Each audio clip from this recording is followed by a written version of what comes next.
News update tayo ngayon mga ka-YouTube kaugnay sa kaso ni LV Vergara, yung kasambahay na minaltrato. May nitinit na balita pa ito na nakabantay na nga ang mga pulis.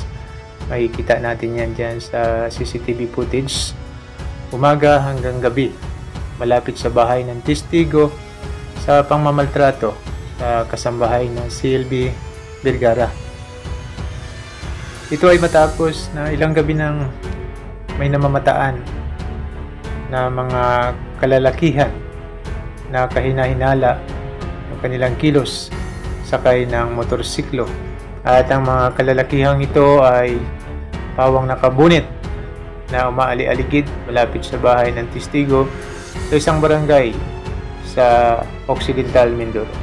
At ayon sa nakalap na impormasyon, tinahanap umano ng mga kalalakihang ito na nakamotorsiklo ang testigo sa kaso ni LV Vergara laban sa mag-asawang Ruiz. At nagbabantay na rin po ang mga sundalo.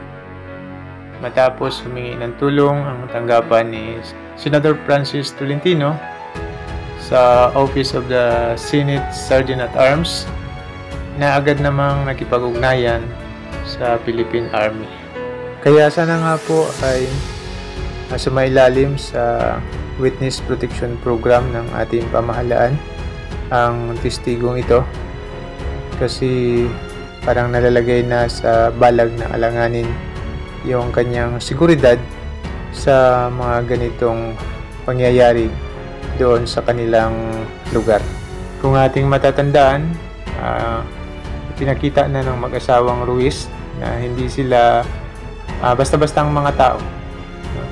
Matapos na ipresenta nila sa Senado yung kanilang mga abogado, yung 4 nilang abogado na ayon pa nga kay Senador Jingo Estrada ay hindi basta-bastang mga attorney at tiyak mahal yung kanilang mga service fee. So comment din po kayo mga ka-YouTube kung anong masasabi nyo sa mga kaganapang ito doon sa isang testigo para kay LV Vergara.